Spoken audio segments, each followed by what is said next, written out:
The aftermarket valve covers went on fine. No issues. Just have to remember to put some sealer on that corner on both sides up in front.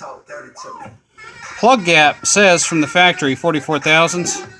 These plugs are totally shot, and their gap is probably 120 thousandths. So it's about time it got a plug replacement.